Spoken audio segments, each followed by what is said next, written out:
Welcome to Wizard.com. I am Maths teacher Neeta and this is our question. If the digit in ones place of a number is 6, then the last digit of its cube will be what?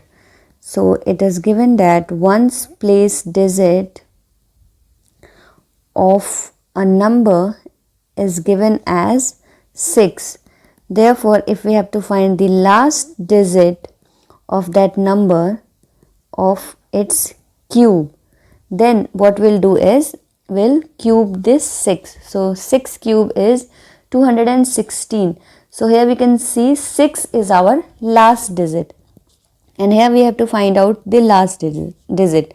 So 6 is the last digit and this is our required answer, which is option D.